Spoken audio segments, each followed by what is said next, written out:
नमो अरिहन्ताणं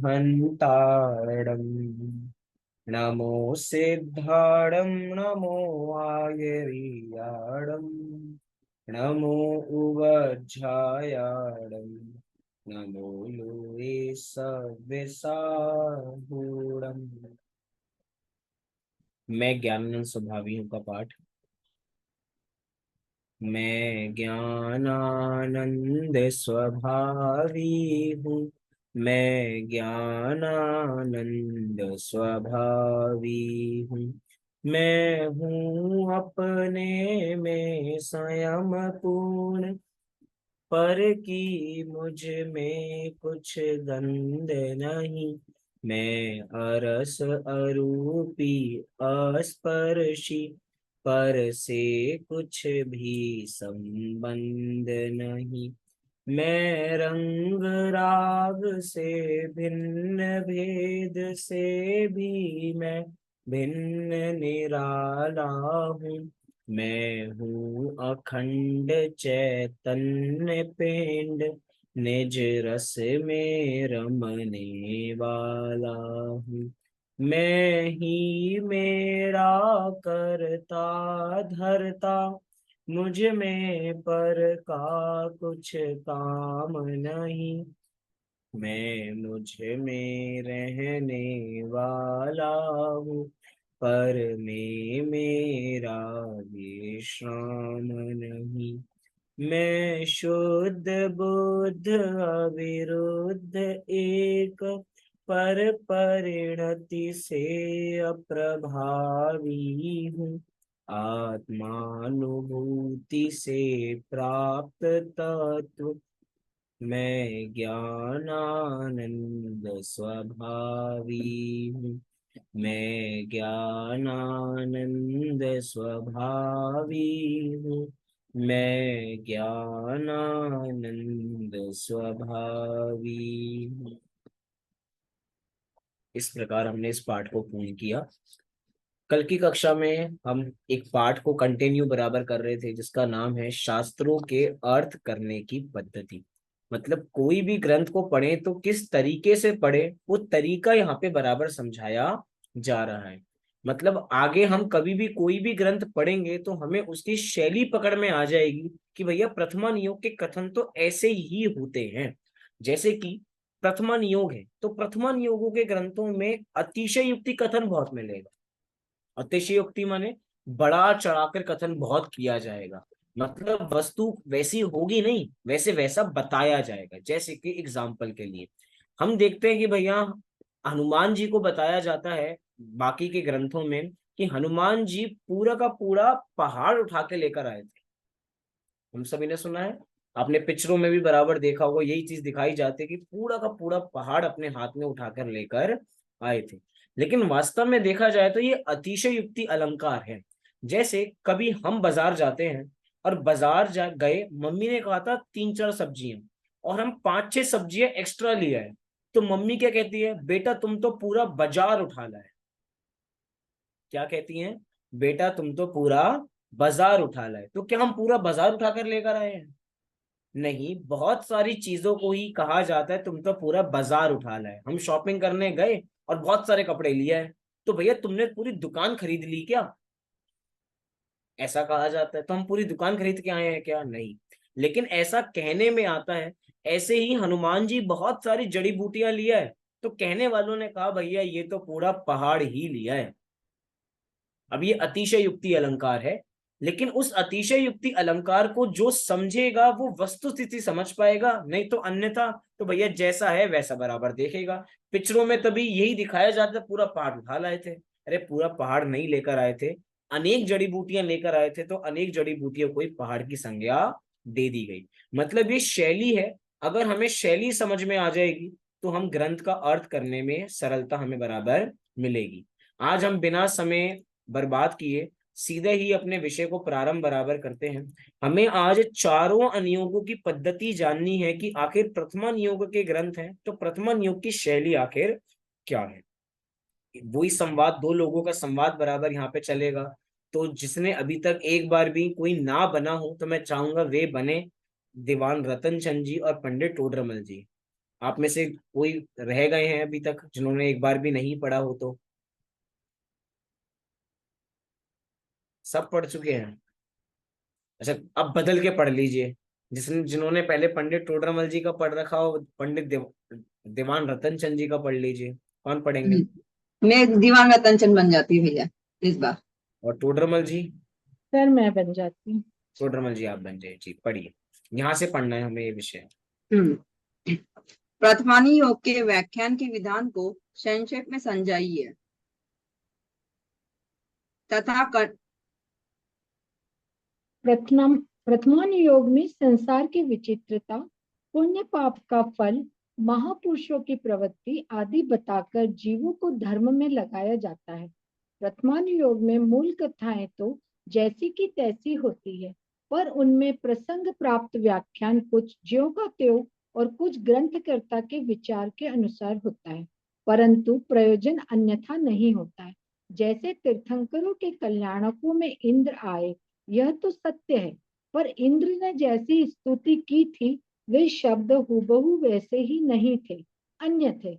इसी प्रकार परस्पर किन्हीं के वार्तालाप हुआ था, सो उनके अक्षर तो अन्य निकले थे, ग्रंथकर्ता ने अन्य कहे थे, पर प्रयोजन तो एक ही पोषते हैं। तथा कहीं कहीं प्रसंग रूप कथाएं भी ग्रंथकर्ता के अपने विचारानुसार लिखते हैं। जैसे धर्म परीक्षा में मूर्खों की कथाएं लिखी, सो वही कथा मनोवेग ने कही थी, ऐसा नियम नहीं है, किंतु मूर्खपणे को पोषण करने वाली कही थी। तथा प्रथमानुयोग में कोई धर्म बुद्धि से अनुचित कार्य करे उसकी भी प्रशंसा करते हैं। जैसे विष्णु कुमार जी ने धर्मानुराग से मुनियों का उपसर्ग दूर किया। मुनि पद छोड़कर यह कार्य करना योग्य नहीं था, परंतु वात्सल्य अंक की प्रधानता से विष्णु कुमार जी की प्रशंसा की है। इस छल से औरों को ऊंचा धर्म छोड़कर नीचा धर्म अंगीकार करना योग्य नहीं है। बस पहले इतना समझ लेते हैं। बहुत सारी बातें यहाँ पे एक साथ कही प्रथमन योग के संदर्भ में। पहले कहा कि प्रथमन योग में संसार की विचित्रता, पुण्य पाप का फल और महापुरुषों की प्रवृत्ति आदि बतलाकर जीवों को धर्म में लगाया जाता है। मतलब ये वो पताशा है जिसके माध्यम से दवाई दी जाती है।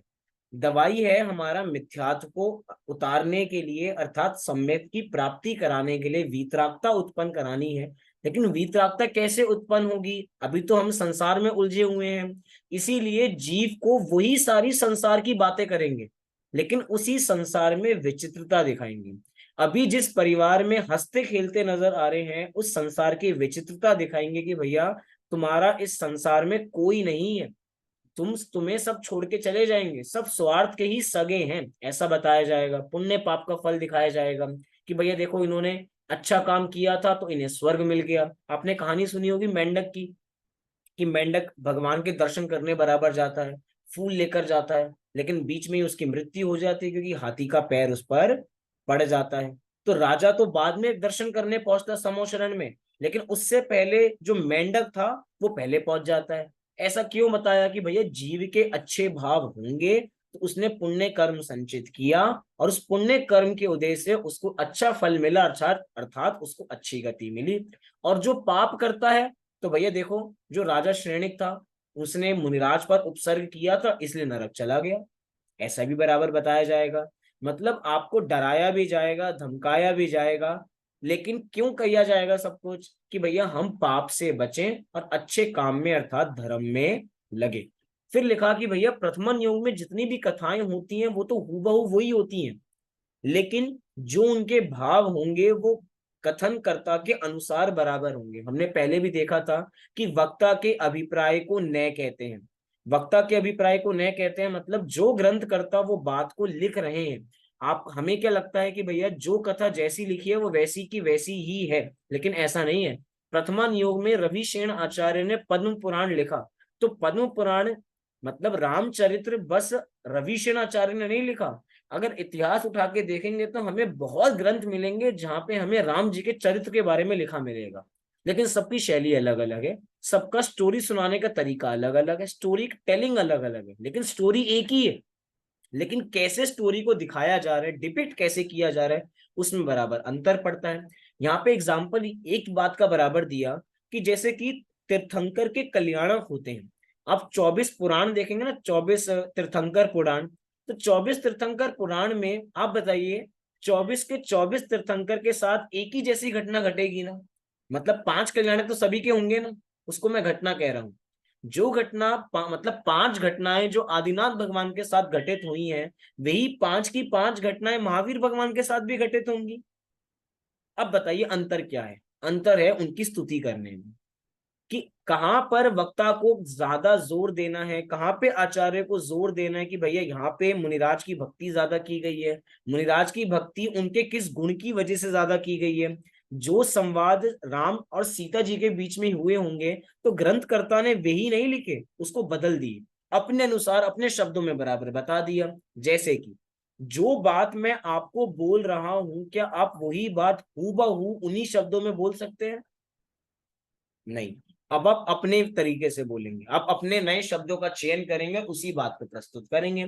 बात वही रहेगी लेकिन उसका भाव भी वही रहेगा, लेकिन शब्द आगे पीछे बराबर उसके हो सकते हैं। यहाँ पर एक ग्रंथ का उदाहरण लेके एक बात बराबर हमें समझाई गई कि एक ग्रंथ का नाम यहाँ पे लिया, देखिए एक यहाँ पे ग्रंथ का यहाँ पे नाम लिया धर्म परीक्षा।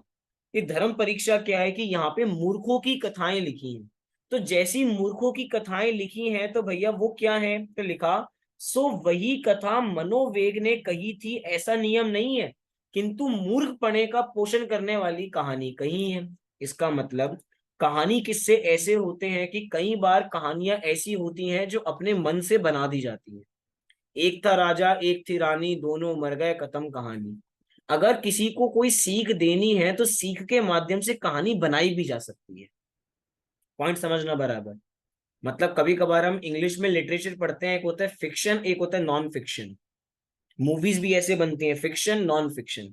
एक तो होती है जो सत्य घटनाओं पर आधारित है, और एक जो काल्पनिक है। अब जो काल्पनिक चीजें हैं, वो काल्पनिक चीजें भी कोई ना कोई संदेश देकर जाती हैं।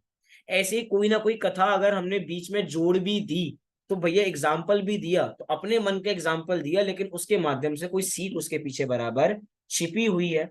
ऐसा हमें ग्रंथ बराबर ये देखने को मिलता है। साथ ही साथ सबसे इंपॉर्टेंट बात, हम सभी रक्षाबंधन की कहानी पढ़ते हैं।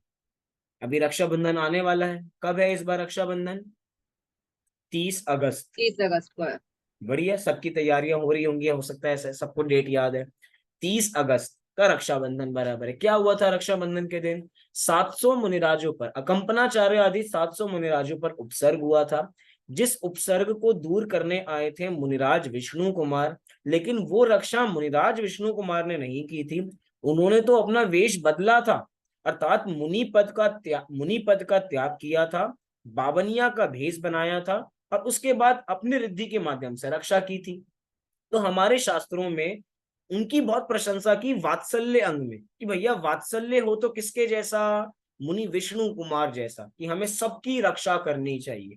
पॉइंट टू बी नोटेड, हमारे ग्रंथों में रक्षाबंधन की कहानी में कथा के नायक बताए गए मुनि विष्णु कुमार, लेकिन अगर रियलिटी देखेंगे तो वास्तव में कथा के नायक, कथा के सुपर हीरो कोई है तो वो अकंपनाचार्य हैं, मुनि विष्णु कुमार नहीं है। क्योंकि मुनि विष्णु कुमार ने तो वो काम किया जो करना नहीं चाहिए था।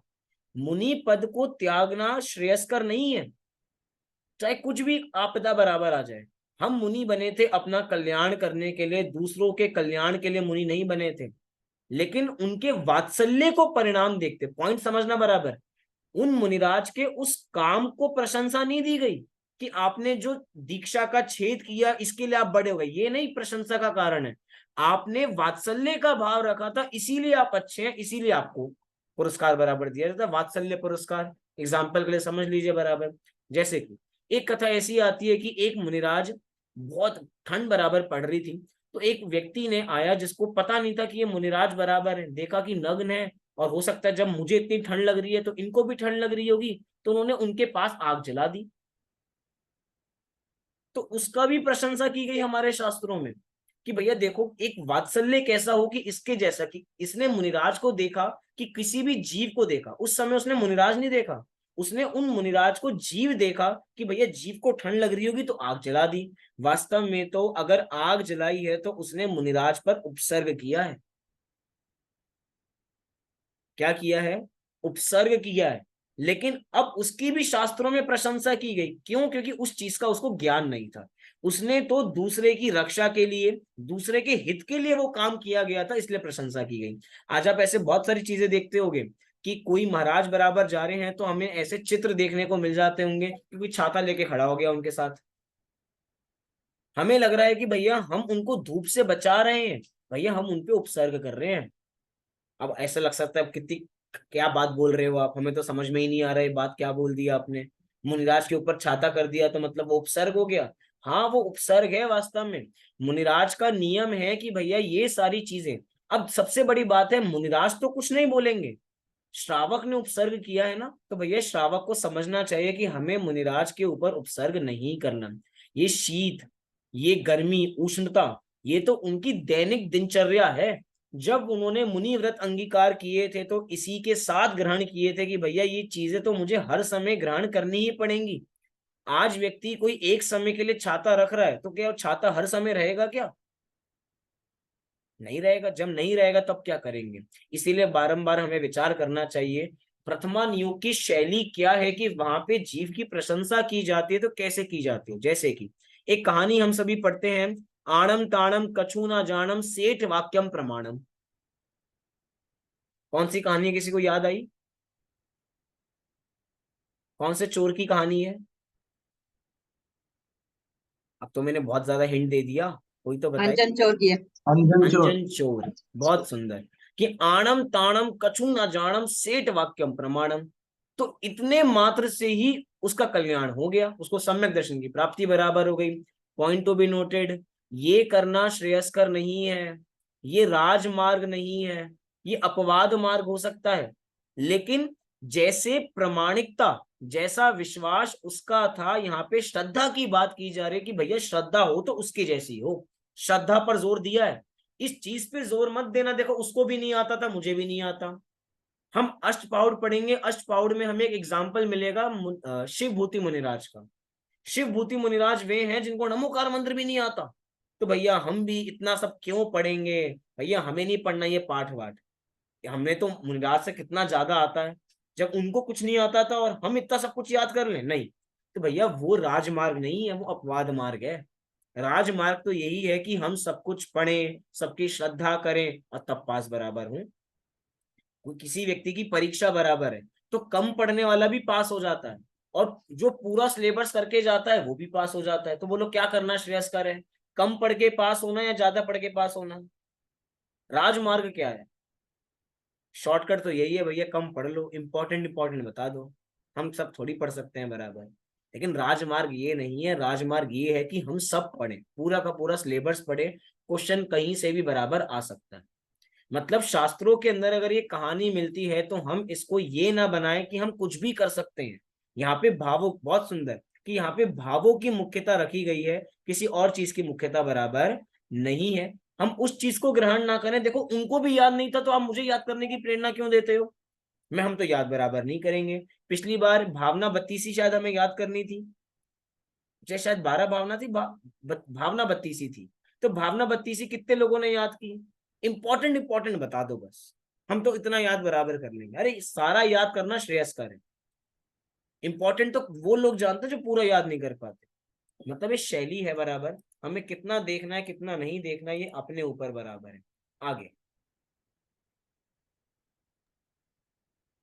पुत्रादिक की प्राप्ति के लिए अथवा रोग कष्टादिक को दूर करने के लिए स्तुति पूजनादि कार्य करना निकांक्षित अंग का अभाव होने से एवं निदान नामक आर्त ध्यान होने से पाप बंध का कारण है। किंतु मोहित होकर बहुत पाप बंध का कारण कुदेवादिक का सेवन तो नहीं किया, अतः उसकी प्रशंसा कर दी। ऐसा छल करी औरों को लौकिक कार्यों के लिए धर्म साधन करना युक्त नहीं है। मतलब आज का हॉट टॉपिक ये चीजें हो सकती है बराबर। इन पॉइंट्स की ओर इंगित किया जा रहा है। पुत्र आदि की प्राप्ति के लिए अथवा रोग कष्ट आदि को दूर करने के लिए स्तुति पूजन आदि कार्य करना निकांक्षित अंग का अभाव होने से एवं निदान नामक आर्त ध्यान होने से पाप बंध का कारण है। मतलब हम ये चीजें समझें कि हम ये काम करेंगे तो ये हो जाएगा। प्रथमा नियोग में हमने ये कथा पढ़ी कि भैया कि जो हमारे कौन से कथा की कौन से मैना सुंदरी, कि मैना सुंदरी ने वो सिद्ध चक्र विधान रचाया था और सिद्ध चक्र विधान रचाने से उन्होंने कुष्ठ रोग दूर कर दिया था उनका। भैया गंधोदक में बहुत ताकत है, बहुत ताकत है वास्तव में गंधोदक। अच्छा आप ये बताओ, श्रीपाल के अलावा कौन सा दूसरा व्यक्ति है हमारे शास्त्रों में एग्जाम्पल जो आप मुझे बता सकते हो कि उसका कोढ़ दूर हुआ हो? बताओ। चलो ग्रंथों को छोड़ो, आप वर्तमान में आ जाओ। वर्तमान में कोई किसी व्यक्ति का तो नाम बताओ जिसका गंधोदक से कोढ़ दूर हो गया। अच्छा चलो कोढ़ तो चलो दूर की बात है, ये 2 साल पहले ना कोरोना बराबर 2019 में ये मतलब गंधोदक बहुत चला। मैं इसलिए कह रहा हूँ कि भैया इसका ये ग्रहित मिथ्यात्व है वास्तव में। लोग डिब्बियों में भर भर के भेज रहे थे हॉस्पिटल कि दवाइयों से तो ठीक हो गए नहीं, और किससे ठीक होंगे? गंधोदक से ठीक होंगे। हॉस्पिटल फिर भेजा ही क्यों था, घर पे रखते फिर। मतलब दवाइयों से इलाज भी कराएंगे और कहेंगे नहीं नहीं गंधोदक ठीक करता है। लोग अपने घरों में गंधोदक रखते हैं, लोग अपने मंदिर से लाते हैं और अपने घर में छिड़काव करते हैं। जो लोग दुकान जाते हैं छोटी सी डिब्बिया में भर के लेके जाते हैं, अपने गल्ले पे रखते हैं, गल्ले पे छिड़काव करते हैं कि भैया पैसा आएगा। अब सोच के देखो सारी चीजें क्या हैं। मतलब शास्त्र में वो बात गंधोदक की महिमा बताने के लिए की गई थी, लेकिन उसको ये मत समझ लेना कि गंधोदक से यही सारे काम होते हैं।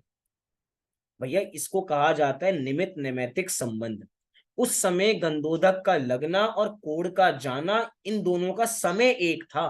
तो लोगों को लगा, क्या लगा कि भैया गंधोदक से कोढ़ दूर हो गया। हमें भी तो ऐसा भ्रम होता है, हमारे बहुत तेज सिर में दर्द हो तो हम एक क्रोसिन लेते हैं, हमारा सिर में दर्द ठीक हो जाता है, और हमें क्या लगता है क्रोसिन ने हमारा सिर दर्द ठीक किया है। बदन में दर्द हो रहा हो, हमने पैरासीटामोल ली और हमारा दर्द भाग गया, हमें लगता है भैया पैरासीटामोल ने काम किया या डोलो ने काम बराबर किया, दवाई ने कहा। निमित्त नैमित्तिक संबंध है। उस समय उस दर्द का जाना और दवाई का असर करना, उन दोनों का समय एक था। अच्छा कई बार ऐसा भी तो होता है कि दवाई लेते और ठीक नहीं होते, होता है ऐसा? अब बताओ अगर दवाई ठीक करती होती तो हर समय करती ना। लेकिन ये शास्त्रों की तरीका है, हमें समझना पड़ेगा। अगर वहां पे ये बताया गया कि गंधोदक से हुआ, इसका मतलब निमित्त नैमित्तिक संबंध है। मतलब प्रथमा नियोग में निमित्त नैमित्तिक संबंध कितने घनेरे हैं ये समझ के रखना चाहिए हमें।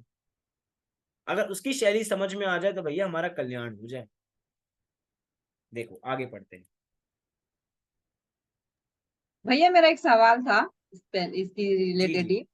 जैसे भक्तांबर वगैरह पढ़ते हैं, जैसे मैंने यहाँ के एक मंदिर में भी लगा हुआ है कि ये वाला काव्य पढ़ेंगे तो ये चीज मिलेगी, ये काव्य पढ़ेंगे तो बुद्धि की प्राप्ति होगी, ऐसा समथिंग सब लिखा हुआ है। जैसे बहुत सारे मंदिर जाओ तो ये छत्र चढ़ाओगे तो आपकी मनोकामना पूरी होगी, हम्म। ऐसा लिखा होता है बहुत से मंदिरों में। तो ये कहाँ तक सही है?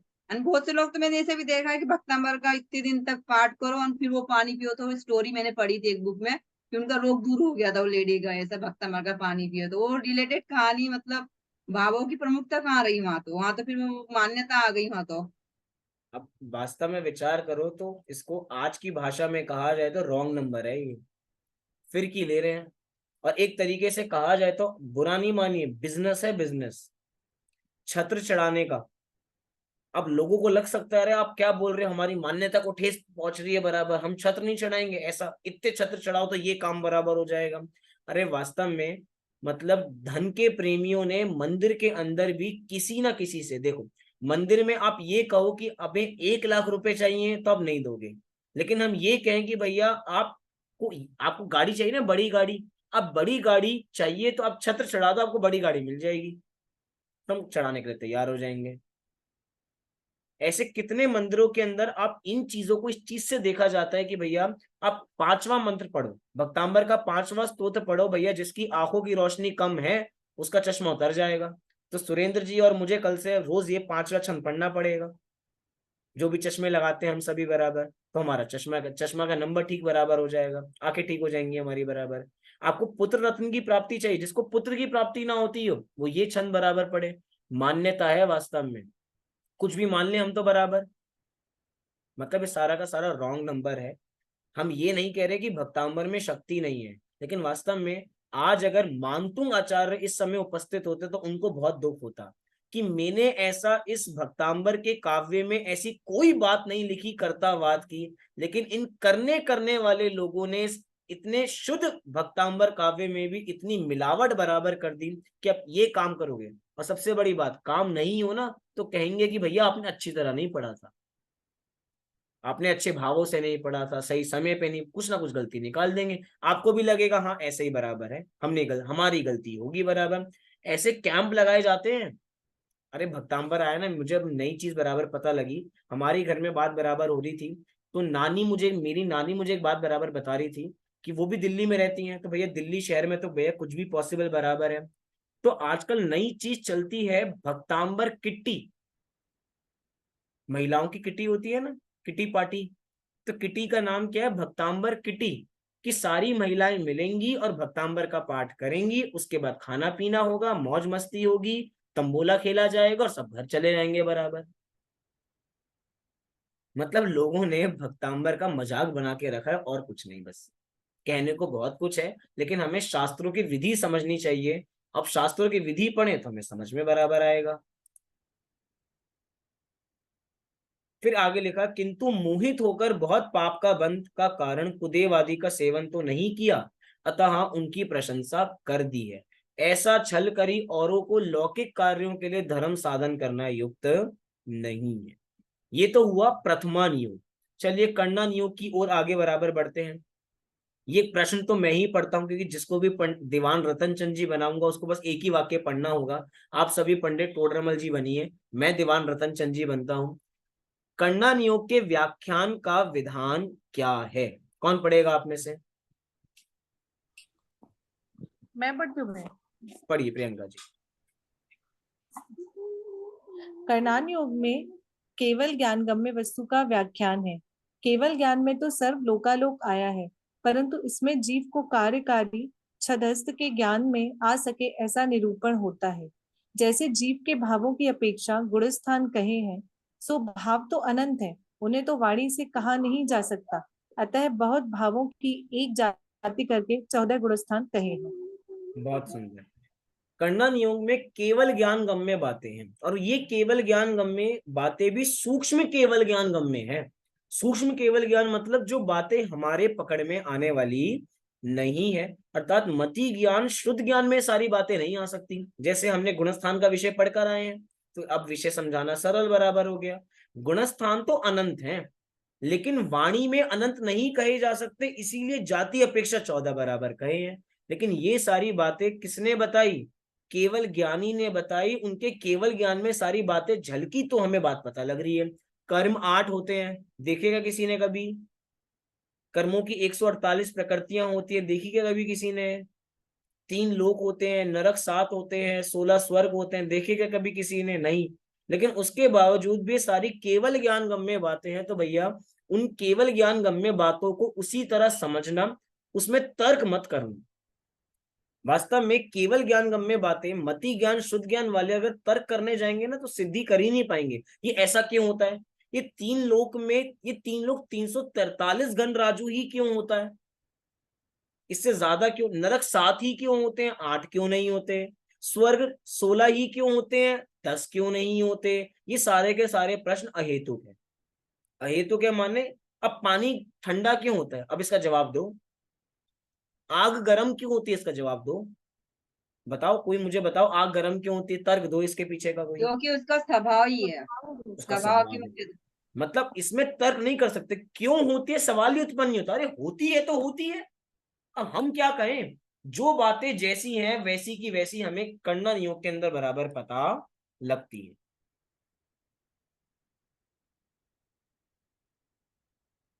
आगे।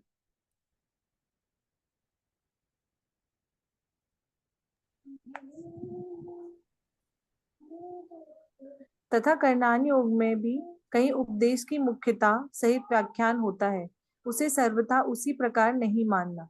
जैसे छुड़ाने के अभिप्राय से हिंसादिक के उपाय को कुमति ज्ञान कहा, वास्तव में तो मिथ्या दृष्टि से सभी ज्ञान कुज्ञान है और सम्यक दृष्टि के सभी ज्ञान सुज्ञान है। बहुत सुंदर उदाहरण बराबर यहाँ पे दिया कि कण्णन योग में भी सारी बातें जैसी लिखी है हमें वैसी बराबर नहीं माननी, क्योंकि हमने एक बात बराबर की थी, चारों अनुयोगों में से 3 अनुयोग तो व्यवहार न्याय पर आधारित है मुख्यतः।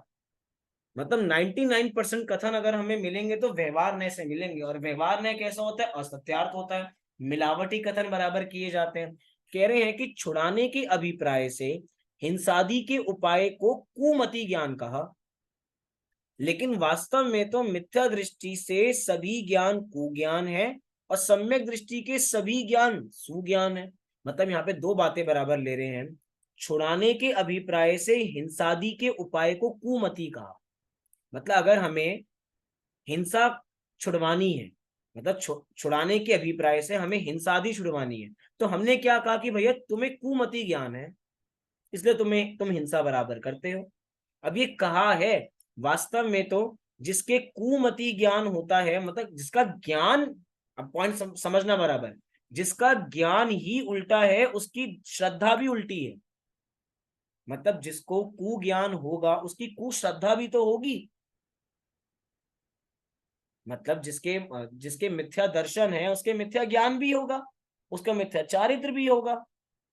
लेकिन यहाँ पे एक को छुड़ाने की अपेक्षा से उसका कारण कुमति ज्ञान का, लेकिन भैया जिसको कुमति ज्ञान है वो तो मिथ्या दृष्टि है ना, उसकी श्रद्धा भी उल्टी है। यहाँ पर यही कह रहा है कि वास्तव में तो मिथ्या दृष्टि से सभी ज्ञान कुज्ञान है।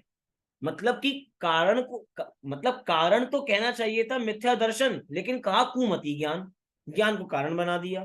क्यों? क्योंकि भैया आपको सही ज्ञान नहीं था, इसकी वजह से आप हिंसादि करने में खुशी मान रहे थे, आप खुश हो रहे थे बराबर हिंसा करके, आप हिंसा को पाप ही नहीं मान रहे थे। हम कह रहे भैया आपको ज्ञान ठीक नहीं है, पहले आप नॉलेज ठीक लेकर आओ। कहने का तरीका है, बात कुछ है लेकिन उसको समझाया किसी और तरीके से बराबर जा रहा है। हम कह रहे हैं जिसका ज्ञान मिथ्या है उसकी श्रद्धा भी मिथ्या ही है, ऐसा हमें यहाँ पे बराबर समझना चाहिए। चलिए अगला पढ़ते हैं।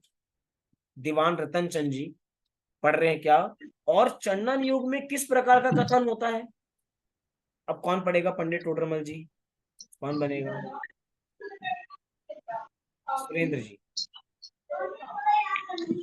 चरणन योग में जिस प्रकार जीवों के अपनी बुद्धि गोचर धर्म का आचरण हो वैसा उपदेश दिया जाता है।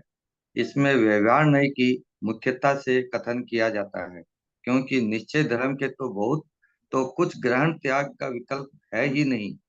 अतः इसमें 2 प्रकार से उपदेश देते हैं, एक तो मात्र व्यवहार का और एक निश्चय सहित व्यवहार का। व्यवहार उपदेश में तो बाह्य क्रियाओं की प्रधानता है, पर निश्चय सहित व्यवहार के उपदेश में परिणामों की प्रधानता है। बहुत सुंदर। चंडन योग में कैसे कथन बराबर किए जाते हैं? तो पहली बात तो बुद्धि गोचर कथन होते हैं, जो हमारी बुद्धि में एक बार में पकड़ में आ जाएं। हमने कहा कि भैया हमें आलू नहीं खाना चाहिए, हमें जमी कंद का सेवन नहीं करना चाहिए, हमें रात्रि में भोजन नहीं करना चाहिए, हमें पानी छान कर पीना चाहिए, हमें ये बातें एक बार में समझ में आ जाती है, बुद्धि गोचर है, इसमें ज्यादा दिमाग लगाना नहीं पड़ता। एक अच्छे बालक को रोज सुबह जल्दी उठना चाहिए, उठकर उसको सबसे पहले अपने माता पिता के चरण स्पर्श करने चाहिए, उसके बाद उसको अपने दैनिक क्रिया करनी चाहिए। टाइम टेबल होता है ना, टाइम टेबल समझने में कौन सा दिमाग लगा हमें? कुछ नहीं। ये तो बुद्धि गोचर है, हमारी बुद्धि में सारी बातें एक बात में समझ में आ जाती हैं, आचरण की, ऐसा करना चाहिए ऐसा करना चाहिए, ये उपदेश की शैली है। इससे एक बात हमें और पता लगी, चंडन योग की शैली होती है चाहिए वाली। क्या? चंडन योग की शैली होती है चाहिए वाली, कि हमें ऐसा करना चाहिए, चाहिए उपदेश है। उपदेश जो दिया जा रहा है वो चाहिए वाली शैली में है, कि आप ऐसा करना आपको चाहिए, ऐसा करोगे तो ऐसा अच्छा होगा। तो जितने भी सारे कथन किए जाते हैं सारे के सारे कथन व्यवहार न्याय की मुख्यता से हैं। व्यवहार न्याय की मुख्यता से क्यों है? क्योंकि चंडन योग कहता है ये छोड़ दो वो छोड़ दो, लेकिन अगर वास्तव में देखो तो निश्चित धर्म से तो हमने कभी कुछ ग्रहण किया ही नहीं, और जब ग्रहण ही नहीं किया तो बोलो त्याग कैसे करेंगे? जब ग्रहण ही नहीं किया तो त्याग कैसे करेंगे? कोई व्यक्ति से हमने पूछा, चलते हुए व्यक्ति से पूछा, और आप जेल से कब छूटे? अरे मैं जेल गया ही नहीं तो जेल से छूटूंगा कैसे? जो जेल जाएगा वही तो जेल से छूटेगा। यही बात यहाँ पे समझाई जा रही है कि जो हमने कभी ग्रहण किया ही नहीं उसका त्याग कैसे करेंगे। क्यों? क्योंकि द्रव्य नियोग क्या कहता है कि भैया आत्मा में 47 शक्तियां बताई, आत्मा में है तो अनंत, लेकिन 47 शक्तियों के अंदर एक शक्ति का नाम है त्याग उपादान शून्यत्व शक्ति। कौन सी शक्ति है? त्याग उपादान शून्यत्व शक्ति। त्याग और उपादान, त्याग माने त्याग करना, उपादान माने ग्रहण करना, और शून्यत्व माने कि मैं कुछ नहीं कर सकता। ना मैं त्याग कर सकता हूं ना मैं ग्रहण कर सकता हूं। ना मैंने आज तक एक द्रव्य को ग्रहण किया है, जब ग्रहण ही नहीं किया तो त्याग कैसे करूंगा बराबर। ये है द्रव्यानुयोग, ये है निश्चय धर्म। लेकिन व्यवहार में आपको यही कहा जाएगा कि भैया 10 लक्षण परवाने वाले हैं, सारी बाहर की वस्तुओं का त्याग कर दीजिए। अगर घर में जब, वैसे तो खाना नहीं चाहिए, लेकिन अगर घर में जमीकंद आता है तो जमीकंद का भी त्याग कर दीजिए, ऐसा कहा जाएगा बराबर। अब कोई कहे कि भैया मैंने तो कभी ग्रहण किया ही नहीं, त्याग कैसे करूंगा? नहीं नहीं, वो द्रव्यानुयोग की शैली है। त्याग उपादान शून्यत्व शक्ति द्रव्यानुयोग में लगेगी, चंडानुयोग में नहीं लगेगी। चंडानुयोग में तो यही कहा जाएगा तुम्हें इसका त्याग करना चाहिए, क्योंकि भैया हमें जीव की रक्षा भी तो करनी है। आपको मेरी आवाज बराबर आ रही है? आ रही है बराबर? हाँ जी कि ना? ठीक है। यहाँ पे मेरा दिखा रहा है अनस्टेबल नेटवर्क, तो लग रहा है कि आवाज नहीं पहुंच रही। अगर हो तो आप मुझे संकेत देना, बताना बराबर। तो यहाँ पर अपेक्षा अलग है, व्यवहार ने से ऐसे ही कथन बराबर किए जाएंगे कि आपको त्याग करना है। वहां ये मत कहना मैंने तो कभी कुछ त्याग किया ही नहीं, मैंने तो कभी कुछ ग्रहण किया ही नहीं, ऐसा नहीं कहा जाएगा। चंडन योग की शैली अलग है, द्रव्य नियोग की शैली अलग है। चंडन योग व्यवहार की मुख्यता से चलता है, और यहाँ पर भी दो तरीके के कथन है। एक तो व्यवहार के कथन है, लेकिन एक कथन ऐसे होंगे जो निश्चय से साथ मिलते जुलते होंगे, मतलब निश्चय सहित व्यवहार के कथन होंगे। मतलब एक जगह तो बस व्यवहार व्यवहार की बात की जाएगी, तुम्हें ये त्याग कर देना चाहिए, तुम्हें वो त्याग कर देना चाहिए, ऐसी बात की जाएगी। और कहीं आपके भावों की बात भी की जाएगी कि भैया तुम इसका त्याग करोगे क्योंकि तुम ये चीज का सेवन करते हो, तुम्हारे ऐसे भाव होते हैं, तो भैया ऐसे भाव ना हो इसलिए इसका त्याग कर दो। मतलब भावों की मुख्यता से व्यवहार आपका सुधारा जाएगा। पॉइंट सुनना बराबर, क्या कहा? आपकी भावों को सुधारने के लिए कहा कि भैया इस चीज का त्याग कर दो। जैसे कि कई बार होता है कि भैया हम किसी चीज का सेवन कर लेते हैं तो भैया हमारे दिमाग में असर हो जाता है और हम ज्यादा गुस्सा करने लग जाते हैं। कई बार होता है ना, पेट में बायबादी हो जाती है, वो चीज असर कर जाती है, और असर कर गई तो भैया हमारे सिर में दर्द बराबर हो जाता है। और सिर में दर्द होगा तो हमारे भाव अच्छे नहीं होंगे, हमें चिड़चिड़ापन बराबर रहेगा। तो भैया तुम इस चीज का त्याग कर दो, तुम्हें ये चीज सूट नहीं करती, इस चीज का त्याग कर दो। त्याग कर दोगे तो तुम ठीक बराबर रहोगे। मतलब तुम्हारा आचरण सुधारने के लिए, जैसे शराब पीने से क्या होता है? किडनी खराब क्या होती है। होता है? मोहित व्यक्ति हो जाता है, कुछ का कुछ बराबर बोलता है, उसको कोई सुध बुध बराबर नहीं होती, रोड पे 4 दिन तक पड़ा रहता है, लोग उस पे पैर रख के जाते हैं, लोग उस पे थूक देते हैं बराबर, उसको यही नहीं पता हम बराबर कहाँ पर है, शराब के नशे में। हमने कहा शराब छोड़ दो, क्योंकि शराब को पीने से तुम्हारे भाव अच्छे नहीं होते। तुम घर में आते हो तो माता को बहन कहते हो, बहन को माता कहते हो। तुम्हें अपने घर का पता नहीं रहता, तुम दूसरे के घर में ठोकते हो, भैया मैं अपने घर आ गया बराबर, तुम्हें समझाना पड़ता है, मतलब भाव अच्छे नहीं होते। मतलब कहीं ना कहीं चंडन योग का संबंध सीधा हमारे भावों से है। और पॉइंट सबसे बड़ी बात है, इसमें भी निमित्त नैमित्तिक संबंध काम करता है, बहुत बड़ा निमित्त नैमित्तिक संबंध है। हम कहीं पर भी जाते हैं ना तो उस पर वस्त्रों का बहुत असर होता है, हम कैसे वस्त्र कहाँ पहनते हैं। जैसे कि अगर हम किसी के डेथ में गए हैं तो डेथ में पार्लर में तैयार होके जाते होंगे, हमें डेथ में जाना है बिल्कुल तैयार होके, और शादी में जैसे उठे हैं बस वैसे चल देते होंगे, जो नाइट सूट पहन रखा है वैसे ही पजामे में चल दिए, निक्कर में चल दिए जाएंगे, ट्रैक सूट में चल देंगे, शादी में ऐसे जाते होंगे? नहीं। क्यों? क्योंकि वहां पे वैसे आपको जैसे वस्त्र पहनते हैं ना, वस्त्रों के माध्यम से भावों पे बहुत असर पड़ता है। हम शादी में जाते हैं तो पार्लर जाके बिल्कुल तैयार होकर आएंगे, 4 घंटे तैयार लगाएंगे होने के अंदर, बिल्कुल सज धज के जाएंगे। और किसी के मरने में जाएंगे तो भैया ऑटोमेटिक सफेद वस्त्र पहन के जाएंगे, क्योंकि निमित्त नैमित्तिक संबंध है बराबर। कभी कभार आपने वाक्य सुने होंगे, जैसा खावे अन्न वैसा होवे मन। हम जो खाना खाते हैं उसके ऊपर बहुत बड़ी डिपेंडेंसी है हमारे भावों के ऊपर। जो लोग नॉन वेजिटेरियन, मतलब जो नॉन वेज खाते हैं, नॉन वेजिटेरियन है, जो एगिटेरियन है, भैया उनके भाव हम हमारे वेजिटेरियन वाले लोगों से बहुत क्रूर है, क्योंकि जो किसी को मार के खा सकते हैं, सोचो उनके भाव कितने तीव्र होंगे। कोई कहे भैया भाव तो हमारे हाथ में है, नहीं भैया, भावों का निमित्त नैमित्तिक संबंध है खाने से। आप मंदिर जाते हैं तो मंदिर में कहाँ बैठे हैं इससे बहुत बड़ा मंदिर में विधान चल रहा है। आप मंदिर में बिल्कुल पीछे बैठे हैं तो आपके भाव अलग है, आप मंदिर में बिल्कुल आगे बैठे हैं तो आपके भाव अलग है। आप मंदिर में बैठे हैं और मंदिर में ग्रंथ लेकर बैठे हैं तो अलग भाव है, ग्रंथ लेकर नहीं बैठे तो आपके अलग भाव है। मंदिर में प्रक्षाल हो रहा है तो एक तो प्रक्षाल देख रहा है और एक प्रक्षाल कर रहा है, दोनों के भावों में जमीन आसमान का अंतर है। क्यों? क्योंकि काम तो दोनों एक ही कर रहे हैं, लेकिन भैया कौन व्यक्ति काम कहाँ कर रहा है इससे बहुत जमीन आसमान का अंतर बराबर पड़ता है। आज आप सभी यहाँ पे बराबर पढ़ रहे हैं, अगर आपके सामने ग्रंथ है तो आपके भाव अलग है, ग्रंथ नहीं है तो आपके भाव अलग है, आपका उपयोग इतना नहीं लगेगा बराबर। कोई कहे कि उपयोग तो मेरे हाथ में है, लगाना नहीं लगाना, अरे भैया निमित्त नैमित्तिक संबंध है, पुस्तक होगी तो समझ में आएगा, नहीं तो नहीं समझ में आएगा। छोटा मोटा सा एग्जाम्पल बराबर देता हूँ, स्कूल में जाते हैं तो बच्चों को नई किताबें मिलती हैं। एक तो हम तो ऐसी किताबों से भी पढ़े हैं कि भैया मेरी मौसी के बच्चों ने उस किताबें से पढ़ी थी, वही किताबें घूमते घूमते मेरे तक बराबर आई, 5 साल बच्चे वो पढ़ लिया, उसी किताब से मैं पढ़ रहा हूँ, और एक बच्चा नई किताब से पढ़ रहा है। दोनों पढ़ रहे हैं लेकिन दोनों के पढ़ने में अंतर है। जो नई किताब से पढ़ रहा है उसको तो मजा आ रहा है, और जो फटी पुरानी किताब से पढ़ रहा है उसको मजा नहीं आ रहा। अरे ये तो पुरानी सी है, फटी हुई सी है, मन ही नहीं लगता इसको पढ़ने में। अरे मन क्यों नहीं लगता? निमित्त नैमित्तिक संबंध है। मतलब ये कहना चाहता हूं, चंडन योग का सीधा सीधा संबंध हमारे भावों से है। और आखिरकार आचरण के माध्यम से भी हमारा जैन दर्शन हमारे भाव सुधारना चाहता है।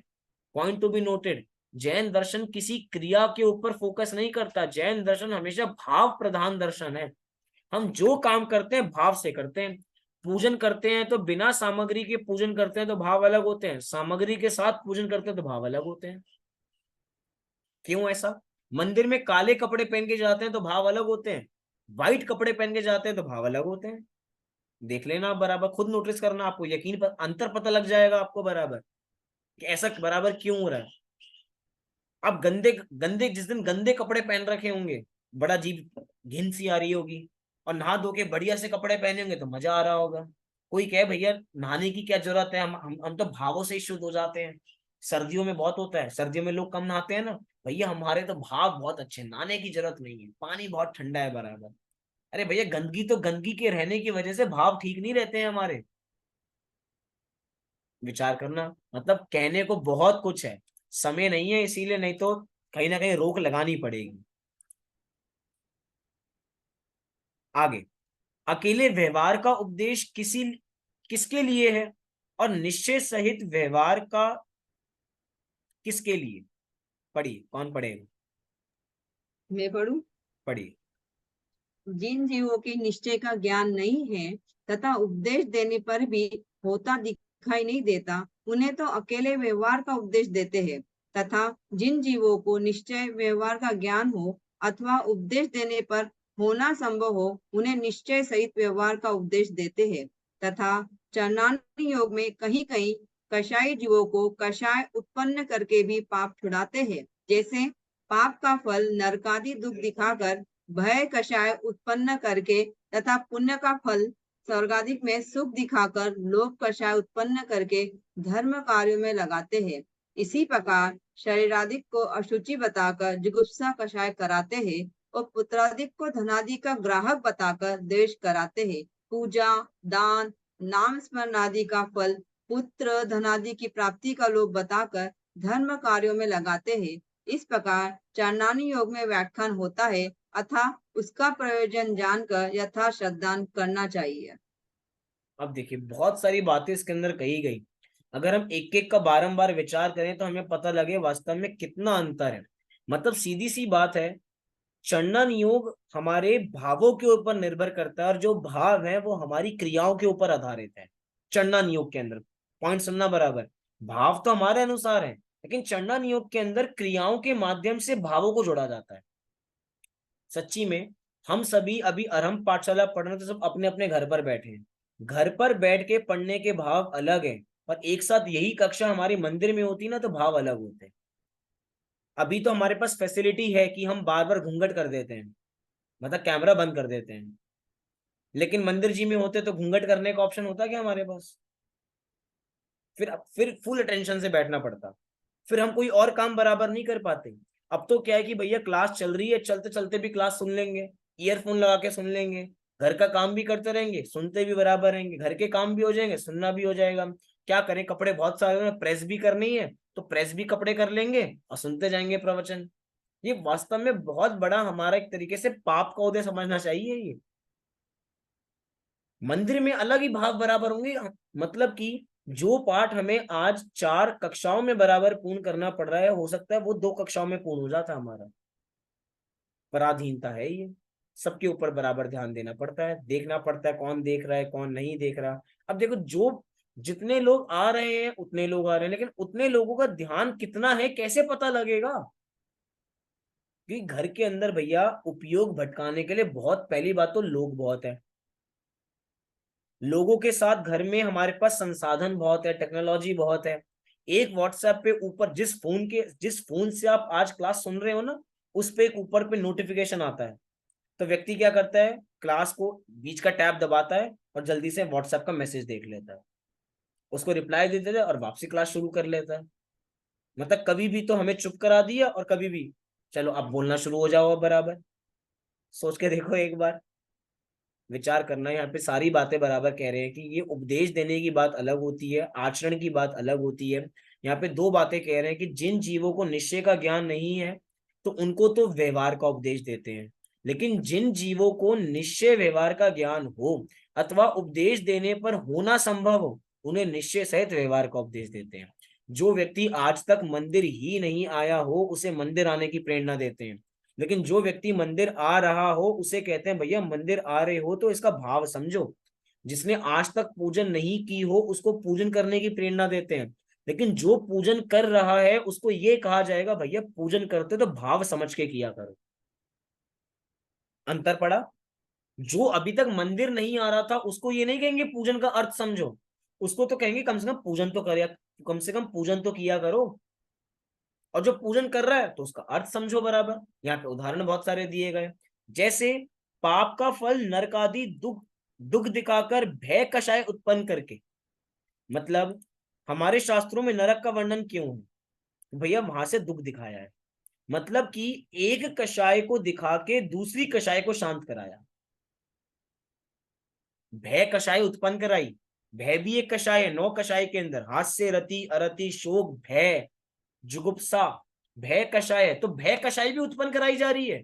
सोच के देखो, हम कषाय मिटाने आए हैं या कषाय उत्पन्न करने आए हैं? भैया एक कषाय को मिटाने के लिए दूसरी कषाय करनी पड़ती है, शैली है वास्तव में। जब मम्मी को बच्चे को समझाना है कि बेटा गुस्सा नहीं करते, तो मम्मी को गुस्सा करके समझाना पड़ता है कि गुस्सा नहीं करना चाहिए। होता है नहीं होता? बच्चा तेज मम्मी से चिल्लाकर बोल रहा है मम्मी मैं घर छोड़ के जा रहा हूं, मम्मी उससे और तेज बोलते तू कैसे घर छोड़ के जा रहा है, तेरे पीछे ये चमाटा बराबर। मम्मी को और तेज आवाज में बोलना पड़ता है, बच्चा और जोर की बोलता है, मम्मी और तेज बोलती है। बच्चा थोड़ा हाथ पैर हिलाता है, चीजें फेंकता है, मम्मी उसको पकड़ के चमाटा लगा देती है बराबर। फोटो खींचो, फोटो खींचोगे तो लगेगा कि भैया मम्मी बहुत गुस्सा कर रही है, लेकिन वास्तव में मम्मी कम गुस्सा कर रही है। रियलिटी क्या है? मम्मी गुस्सा करना नहीं चाहती, लेकिन उसके गुस्से को शांत कराने के लिए गुस्सा करना पड़ता है। पॉइंट समझना बराबर। शास्त्रों की भी ऐसी ही रीति नीति है कि भैया कोई व्यक्ति क्रोध कर रहा है ना, कोई व्यक्ति, तो उसको क्रोध करके समझाया जाएगा भैया क्रोध नहीं करना चाहिए, ये रीति नीति है बराबर। अब नरकों से भय दिखाना है तो भैया भय कषाय उत्पन्न कराई। नरक में दुख होता है तो भैया नरक के चित्र दिखाए गए, कैसे भट्टी होती है, कैसा कैसे वैतरणी नदी बहती है, कि तिल तिल करे देह के खंड, असुर भिरावे दुष्ट प्रचंड, ऐसी ऐसी बातें बराबर समझाई जाती है। भैया भय उत्पन्न कर रहा है, भय उत्पन्न होगा तो कम से कम हमारे भाव सुधरेंगे कि हमें नरक नहीं जाना, नरक जाएंगे तो ऐसा काम हो जाएगा। देखो आगे, फिर आगे पुण्य का फल स्वर्ग आदि में सुख दिखाकर लोभ कषाय उत्पन्न कराई जाती है। पॉइंट टू बी नोटेड, हर जगह ये अप्लाई नहीं होगी। जो व्यक्ति पाप में लीन है उसको स्वर्ग के सपने दिखाए जाएंगे क्या? जो व्यक्ति पाप में लीन है उसको स्वर्ग के सपने दिखाए जाएंगे, लेकिन जो व्यक्ति धर्म में है उसको इस स्वर्ग के सपने नहीं। वो तो कहेंगे कि भैया स्वर्ग भी तो संसार में है, स्वर्ग में क्या मिलेगा। मतलब पाप से छुड़ाने के लिए लोभ उत्पन्न किया, कहाँ का? स्वर्ग का, कि भैया पाप में क्या रखा, नरक चले जाओगे, इससे अच्छा मंदिर आओ स्वर्ग मिलेगा, दान दिया करो स्वर्ग मिलेगा। तो कम से कम धर्म से जुड़ा, तो धर्म से जोड़ने के लिए स्वर्ग की लॉलीपॉप दी है बच्चे को। लेकिन वास्तव में वो लॉलीपॉप कब तक है? जब तक धर्म में नहीं लग रहा। एक बार धर्म में लग गया तो उसे समझाया जाएगा भैया ये बात भी सत्यार्थ नहीं है, बताने के लिए बताई जा रही है। आगे लिखा, इसी प्रकार शरीर आदि को असुचि बताकर जुगुप्सा कषाय उत्पन्न कराते हैं। 12 भावनाओं में असुचि भावना है, उसमें देखना। पुत्र आदि को धन आदि का ग्राहक बताकर द्वेष कराते हैं। लो, ये तो और बड़ी बात हो गई। भैया तुम्हारा ही पुत्र तुम्हारे ही पैसे लूट के लेकर जाएगा, तुम्हारी ही पत्नी तुम्हें धोखा देके जाएगी। जिसने कसम खाई थी 7 जन्मों तक साथ रहेंगे, 7 मिनट तो साथ रह नहीं पाती, और 7 जन्मों की कसम खाते हैं कि 7 जन्म तक साथ बराबर रहेंगे। और सोचना बराबर, द्वेष उत्पन्न क्यों कराया जा रहा है? भैया संसार का स्वरूप दिखाया जा रहा है, सब स्वार्थी हैं। कम से कम इतना राग मत करो कि उनके राग में इतने लिप्त हो जाओ कि जब वो राग पुष्ट ना हो तो ऑटोमेटिक द्वेष हो। शैली है, पूजा दान नाम स्मरण आदि का फल पुत्र धन आदि की प्राप्ति का लोभ बताकर धर्म में लगाया जाता है। ये करोगे तो, देखो जो स्वीटी जी का प्रश्न था बराबर, ये करोगे तो ये मिलेगा, ये करोगे तो ये मिलेगा, शैली है शास्त्रों की। लेकिन जब हमें पता लग जाए भैया वास्तविकता ये नहीं है, ये तो धर्म मार्ग में लगाने के लिए था। किसके लिए था? जो धर्म में नहीं लगाए उसके लिए। हर उपदेश हर के लिए नहीं है। वक्ता को देख के उपदेश, मतलब सॉरी, श्रोता को देख के उपदेश दिया जाता है।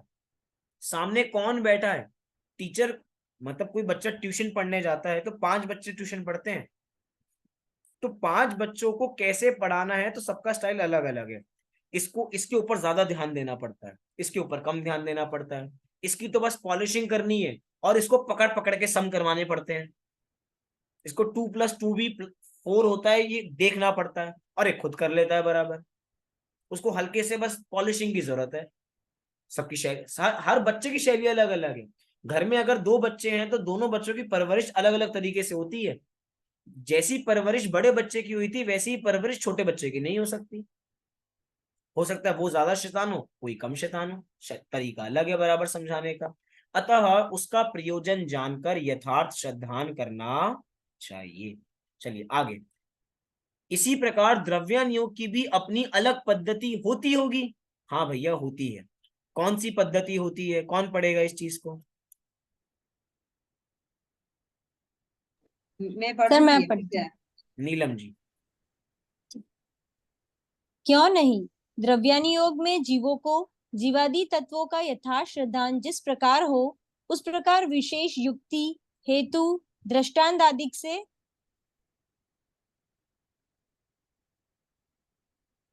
वर्णन करते हैं, क्योंकि इसमें यथार्थ श्रद्धान कराने का प्रयोजन है। जैसे स्व पर भेद विज्ञान हो वैसे जीव अजीव का, एवं जैसे वितराग भाव हो वैसे आश्रवादी का वर्णन करते हैं। आत्मानुभव की महिमा गाते हैं एवं व्यवहार कार्य का निषेध करते हैं। जो जीव आत्मानुभव का उपाय नहीं करते और बाह्य क्रियाकांड में ही मग्न है, उनको वहां से उदास करके आत्मानुभव आदि में लगाने को व्रतशील संयम आदि का हीनपना भी प्रकट करते हैं।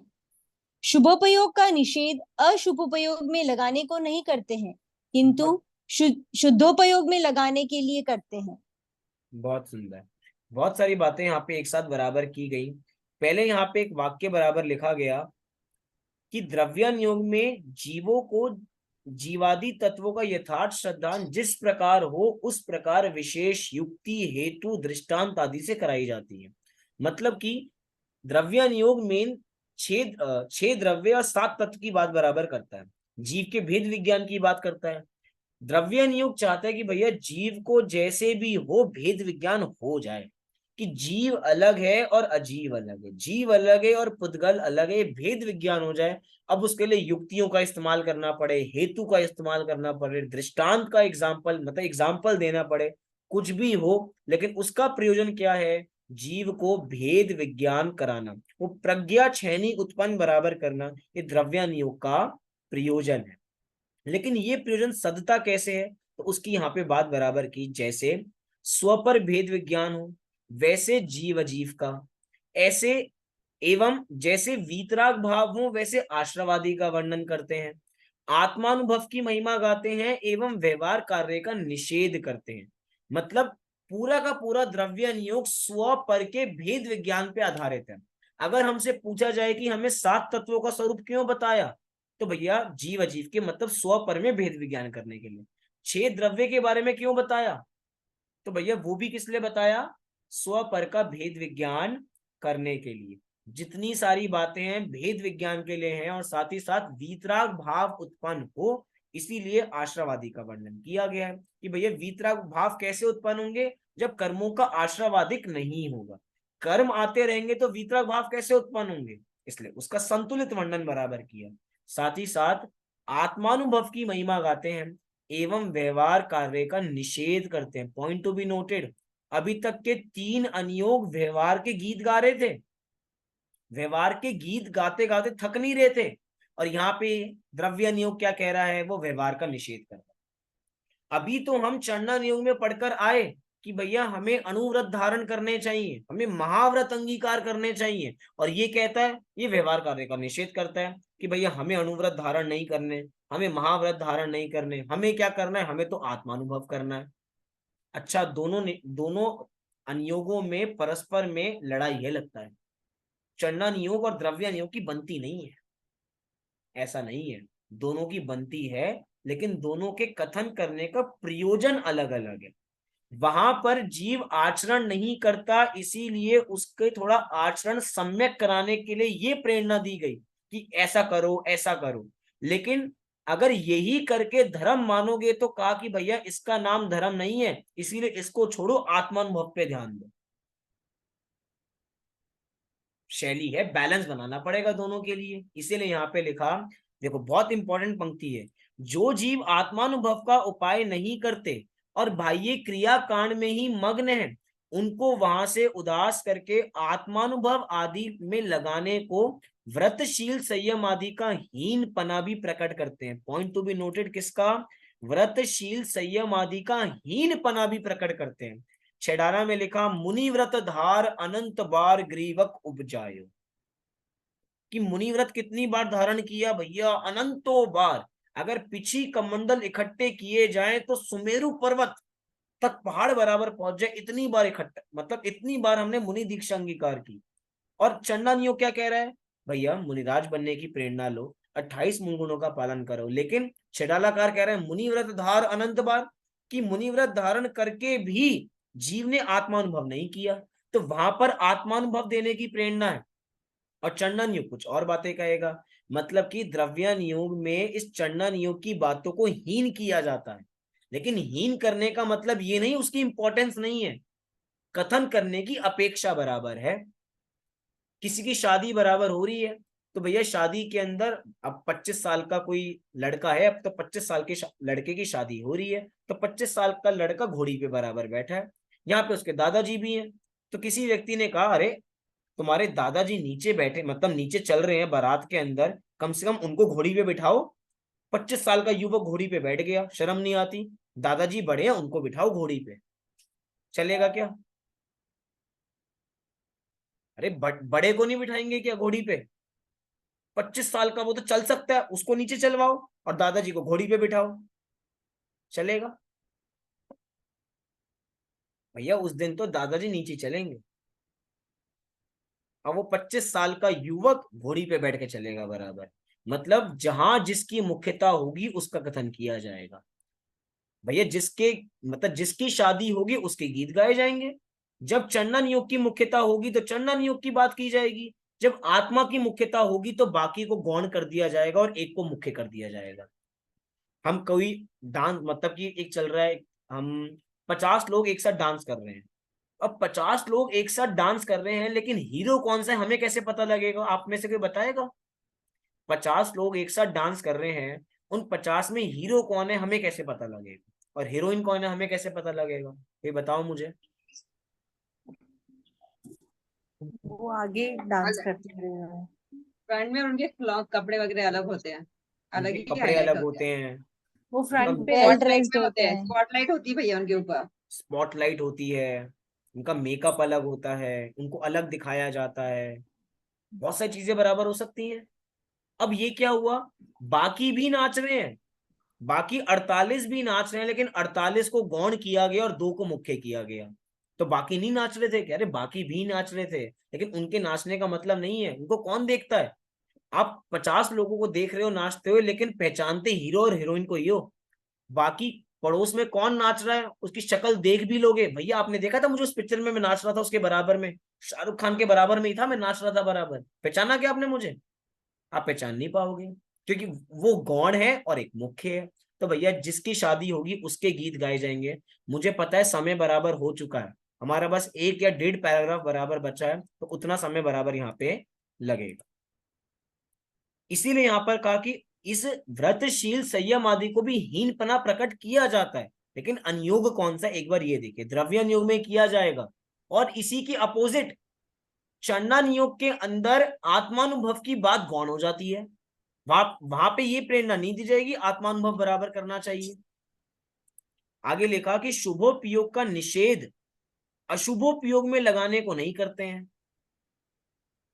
शुभोपयोग का निषेध क्यों नहीं किया? क्योंकि अगर शुभोपयोग का निषेध कर देंगे तो जीव अशुभोपयोग में चला जाएगा, पुण्य का निषेध कर देंगे तो जीव पाप में चला जाएगा। किंतु, किंतु के इंपॉर्टेंट, मतलब किंतु के बाद की पंक्ति बहुत इंपॉर्टेंट है, किंतु शुद्धोपयोग में लगाने के लिए करते हैं। शुद्धोपयोग में लगाने के लिए तो उस शुभोपयोग का भी निषेध कर देंगे। इतना हमें बराबर समझना चाहिए। चलिए आगे पढ़िए। इस प्रकार चारों अनुयोगों की कथन पद्धति अलग अलग है, पर सबका एकमात्र प्रयोजन वितरागता का पोषण है। कहीं तो बहुत रागादि छुड़ाकर अल्प रागादि कराने का प्रयोजन पोषण किया है, कहीं सर्व रागादि छुड़ाने का पोषण किया है, किंतु रागादि बढ़ाने का प्रयोजन कहीं भी नहीं है। बहुत क्या कहे, जिस प्रकार से रागादि मिटाने का श्रद्धान हो वही श्रद्धान सम्यक दर्शन है, जिस प्रकार से रागादि मिटाने का जानना हो वही जानना सम्यक ज्ञान है, तथा जिस प्रकार से रागादि मिटे वही आचरण सम्यक चारित्र है। अतः प्रत्येक अनुयोग की पद्धति का यथार्थ ज्ञान कर जिनवाणी के रहस्य को समझने का यत्न करना चाहिए। बहुत सुंदर, चारों अनुयोगों की पद्धति अलग अलग है। सबसे बड़ी बात यहाँ पे ये कही गई, कहीं तो बहुत रागादि छुड़ाकर अल्प रागादि कराने का प्रयोजन पोषण किया जाता है। जैसे कि घर का राग छुड़ा के मंदिर का राग कराना, राग दोनों ही है, पॉइंट समझना, राग दोनों ही है, लेकिन एक राग ज्यादा है, घर के प्रति राग ज्यादा है, तो वहां से राग छुड़ाकर कहीं दूसरी जगह राग बराबर कराया, तो आपके भले के लिए कराया, प्रयोजन था उसका। क्यों? क्योंकि मंदिर आते ही नहीं थे, इसलिए इससे राग बराबर कराया। और कहीं सर्व रागादि छुड़ाने का पोषण किया है कि भैया सारा ही राग बुरा है, चाहे वो मंदिर का राग हो, चाहे वो पूजा का राग हो, चाहे वो स्वाध्याय का राग हो, बारंबार हाईलाइट कर रहा हूं मैं, कोई सा भी राग हो, सभी राग बुरे हैं। फिर राग आग दहे सदा, राग तो आग के समान है, जहां होगी वहां आग लगेगी ही लगेगी। बहुत क्या कहें। अब यहाँ पे सम्यक दर्शन, सम्यक ज्ञान और सम्यक चार्ज की परिभाषा दी। सम्यक ज्ञान क्या है कि जिस प्रकार से रागादि मिटाने का श्रद्धान वही सम्यक दर्शन, जिस प्रकार रागादि मिटाने का जानना वही सम्यक ज्ञान, और जिस प्रकार रागादि मिटे वही सम्यक चारित्र। अब बोलिए कितना सरल है वास्तव में सम्यक दर्शन, सम्यक ज्ञान, सम्यक चारित्र प्रकट करना। मात्र रागादि मिटाने का श्रद्धान करना है, रागादि मिटाने को जानना है और रागादि को मिटाना है। तीनों चीजों कर ले तो भैया हमारा मोक्ष मार्ग पक्का। और वास्तव में 3 चीजें भी नहीं करनी। ऑफर चल रही है, बहुत बड़ी ऑफर, सेल है बहुत बड़ी। क्या सेल चल रही है? Buy 1 get 2 free. सम्यक दर्शन बाय करो, सम्यक ज्ञान, सम्यक चारित्र फ्री में ले जाओ। अब बोलो ऑफर इससे अच्छी मिलेगी बराबर कहीं पे? फ्रेश माल नहीं है ये, सेल का माल है। बोलो सेल का माल तो उठा लो बराबर। बस सम्यक दर्शन ग्रहण करो, सम्यक ज्ञान, सम्यक चारित्र साथ में बराबर अपने घर लेके जाओ। कितनी बढ़िया ऑफर चल रही है। अतः प्रत्येक अनियोग की पद्धति का यथार्थ ज्ञान कर जिनवाणी के रहस्य को समझने का यत्न करना चाहिए। फिर आखिरी पढ़ते हैं, शास्त्रों के अध्ययन में कहीं कहीं परस्पर विरोध भाषित हो तो क्या करें? अब चारों अनियोग है, चारों अनियोगों की अलग अलग पद्धति है, तो हमें तो लगता है कि एक अनियोग दूसरे अनियोग की बात को काटता है, तो हम क्या करें, क्या समझें उसके बारे में? तो इसका उत्तर पढ़िए। जिनवाणी में परस्पर विरोधी कथन नहीं होते हैं। हमें अनुयोगों की कथन पद्धति का एवं निश्चय व्यवहार का सही ज्ञान नहीं होने से विरोध भाषित होता है। यदि हमें शास्त्रों के अर्थ समझने की पद्धति का ज्ञान हो जावे तो विरोध प्रतीत नहीं होगा। अतः सदा आगम अभ्यास का प्रयास रखना चाहिए। मोक्ष मार्ग में पहला उपाय आगम ज्ञान कहाँ है। अतः तुम यथार्थ बुद्धि द्वारा आगम का अभ्यास किया करो, तुम्हारा कल्याण अवश्य होगा। Point to be noted. बहुत सुंदर आप सभी ने पढ़ा कि जिनवाणी में परस्पर विरोधी कथन नहीं होते। व्यक्ति क्या करता है कि जिनवाणी सुधारने चलता है कि भैया नहीं नहीं मैं तो ठीक हूं, जिनवाणी गलत है। जिनवाणी गलत नहीं है, उसको समझने का अभिप्राय हमारा गलत है। आचार्य अमृत चंद्र देव ने द्रव्य नियोग की टीका अर्थात समय सार की टीका लिखी आत्मख्याति, वो द्रव्य नियोग का विषय है। और उन्हीं आचार्य अमृत चंद्र देव ने चंडा नियोग का ग्रंथ लिखा पुरुषार्थ सिद्धि उपाय। अब बोलो क्या करें अब हम? एक चंडा नियोग का ग्रंथ है और एक द्रव्य नियोग का ग्रंथ है, और दोनों के अनियोग पे कमांड है। जब दो के कमांड है तो समझ में आता है भैया बाकी दोनों अनियोगों पे भी कमांड होगी। ऐसे कोई आचार्य नहीं है कि वो जानते नहीं हो कि भैया इस अनियोग का कथन कैसा होता है और इस अनियोग का कथन कैसा होता है। शास्त्रों में विरोध नहीं है, विरोध यहाँ है। यहाँ के विरोध को सुलझा लेंगे तो शास्त्रों में विरोध नजर नहीं आएगा। जो कथन जिस अपेक्षा से किया जा रहा है बस उस अपेक्षा को यथार्थ समझें, उसी को ग्रहण करें, तो हमें कहीं शास्त्रों में विरोध भाषित नहीं होगा। मक्खन की तरह हम हर बात को ग्रहण करने के लिए तैयार रहेंगे। नहीं तो बीच बीच में रोड़े डालेंगे, ये गलत है, ये गलत है, ये गलत है। कुछ गलत नहीं है, हमारी बुद्धि गलत है। उसको समझने का अभिप्राय सम्यक करें तो सारे शास्त्र हमें सरल बराबर लगेंगे। चलो आज तो हमने यहाँ पर ये समझा कि शास्त्रों के अर्थ करने की पद्धति क्या है। अब पढ़ लिया है तो अब हम सभी को कोई ना कोई शास्त्र प्रारंभ करना चाहिए, तभी तो इस पाठ का उपयोगिता बराबर होगी। तो मैं चाहूंगा कि आप सभी कोई ना कोई अपनी योग्यता के हिसाब से कोई ना कोई शास्त्र पढ़ने का आद्योपांत नियम अवश्य लें, तो ही आप ये पद्धति पता लगा पाएंगे कि भैया हमें क्या चीज पढ़नी है। आप सभी स्वाध्याय करते हैं, लेकिन वो सभी स्वाध्याय हो सकता है क्रमिक ना हो, आज कुछ पढ़ा कल कुछ पढ़ा। लेकिन एक ग्रंथ अगर आप लगातार और पॉइंट सुनना बराबर, किसी को सुनने का नाम ग्रंथ पढ़ना नहीं है कि हमने उनके प्रवचन लगा रखे हैं। प्रवचन लगाने को नहीं कह रहा हूं मैं, खुद से बिना प्रवचन लगाए ग्रंथ लेके बैठो और उसको पढ़ो। प्रवचन सुनने का नाम ग्रंथ पढ़ना नहीं है, खुद पढ़ने का नाम पढ़ना है। इसीलिए आप खुद एक ग्रंथ पढ़ें तो आपको पता लगेगा वास्तव में शास्त्रों की पद्धति किस प्रकार होती है। इस प्रकार आज हमने पाठ बराबर पूर्ण किया, कुछ अधिक समय बराबर लिया उसके लिए क्षमा, लेकिन ये पाठ बराबर पूर्ण हुआ। अगले सोमवार मंगलवार को नया पाठ प्रारंभ करेंगे। अभी आपका कोई प्रश्न हो इस पाठ से संबंधित तो आप अभी बराबर पूछ सकते। सर भैया हमको हमें कौन सा वो शास्त्र पढ़ना चाहिए, ग्रंथ उठा अभी मतलब पहले लेना चाहिए? ऐसे पंडित ऐसे टोडर स्टोरीज में मुझे इंटरेस्ट नहीं है ऐसे, लेकिन पंडित टोडरमल जी से भी यही प्रश्न किया गया, सबसे पहले अनियोग कौन सा पढ़े। उन्होंने कहा कि जिसकी रुचि हो वो पढ़े। प्रथमा नियोग की रुचि हो तो प्रथमा नियोग पढ़े, कन्या नियोग की रुचि हो तो कन्या नियोग पढ़े, द्रव्य नियोग की रुचि हो तो द्रव्य नियोग, लेकिन जहां रुचि हो वो पढ़े। आपको कहानियों की रुचि नहीं, कहानी मत पढ़ो। चंडा नियोग सर ऐसे मुझे द्रव्यानुयोग में रुचि है, लेकिन मुझे समझ में नहीं आता है उसमें सब, वो थोड़ा टफ हो जाता है मेरे लिए ऐसे। तो जहां टफ होता काफी है, जहां टफ होता है उसके लिए हम बैठे हैं बराबर। हमें भी नहीं आएगा तो उसके ऊपर हम बराबर जाएंगे, किसी और से उसका अर्थ बराबर पूछेंगे। लेकिन जो अच्छा लगता है जबरदस्ती नहीं कि हमें बस चढ़ना नियोग का ग्रंथ लगा लिया तो पूर्ण करना है। समझ में नहीं आ रहा तो भैया बदल दो अनियोग, समय बहुत कीमती है। हमें वही चीज पढ़ने जो हमें समझ में बराबर आए। आप कोई सा भी ग्रंथ लगाइए लेकिन उसका पूर्ण अभ्यास बराबर कीजिए। चड़ाला इजी लगती है? हाँ सर, वो भी पढ़ती हूँ मैं, मतलब ऐसे रेगुलर नहीं हूँ, कभी छेड़ाला पढ़ती हूँ, कभी कुछ पढ़ती जी हूँ, ऐसे हो जाता है। हम कह रहे हैं छेड़ाला का आद्योपान स्वाध्याय होना चाहिए। आप एक एक छंद पढ़ो और एक एक छंद पे 5 मिनट रुको। छंद का पाठ मत करो, छंद का पाठ किया, उस पर विचार करो कहना क्या चाहते हैं इसके मतलब। तो आपको एक एक शब्द का मतलब बराबर समझ में आएगा। कोई सा भी ग्रंथ लगाइए, बहुत सरल। आत्मानुशासन ग्रंथ बहुत सुंदर है, बहुत सरल है। अगर आत्मा का ग्रंथ समझना है, आत्मा को समझना है, मतलब द्रव्यान योग की रुचि है, सबसे सरल ग्रंथ अगर कोई होगा तो वो है योग सार। और सरल समझना है इष्टोपदेश।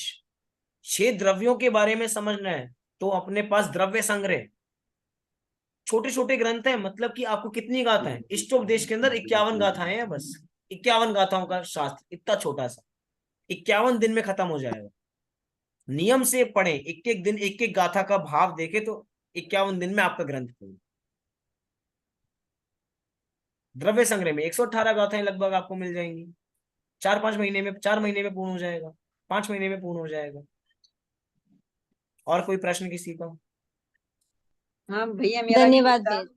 मेरा भी वही था कि रुचि अनुसार के योग्यता अनुसार स्वाध्याय करना चाहिए। और अनुयोग जिस तरह दिया है, जैसे द्रव्यानी योग सबसे ज्यादा इम्पोर्टेंट है। अगर हम सिर्फ द्रव्यानी योग का ही स्वाध्याय करें तो चलेगा, क्योंकि ऑलरेडी मतलब हमें पता है या नहीं किया कि पूरे अनुयोग का ही हमें स्वाध्याय करना ही चाहिए। अगर शास्त्रों के अर्थ करने की पद्धति की और वहां पे 3 अनुयोग की बात की ना, द्रव्य अनुयोग सबसे आखिरी में आया, मतलब हम समझे कि बस नहीं नहीं हमारे लिए तो बस द्रव्य नियोग ही उपयोगी है, तो हमारे आचार्य प्रथमा नियोग, करना नियोग, चढ़ना नियोग पे कलम चलाते ही नहीं। हर चीज की उपयोगिता बहुत है। जब कभी द्रव्य नियोग ज्यादा पढ़ लेते हैं ना, तो कई बार पंडित बनारसी दास जी जैसी स्थिति हो जाती है, स्वच्छंदी हो जाते हैं। आचरण ऐसा हो जाता है, अरे कुछ भी चलता है, बाहर जाके भी खा लेते हैं, अरे मैं थोड़ी खाता हूँ, आत्मा थोड़ी खाती है, सब चलता है बराबर। इसीलिए थोड़ा आचरण सम्यक हो तो चढ़ना नियोग भी जीवन में होना चाहिए, थोड़ा करना नियोग भी जीवन में होना चाहिए, थोड़ा द्रव्य नियोग, सबका बैलेंस बना रहेगा तो सब ठीक रहेगा। किसी भी चीज की अधिकता हमें स्वच्छंदी होने की तरफ लेके जा सकती है। और कोई प्रश्न किसी का? चलिए अभी की बात को हम यहीं पे पूर्ण बराबर करते हैं। आप सभी को सादर जय जिनेंद्र। अगली मुलाकात हमारी सोमवार मंगलवार को बराबर। जय जिनेंद्र। जय जिनेंद्र। जय जिनेंद्र।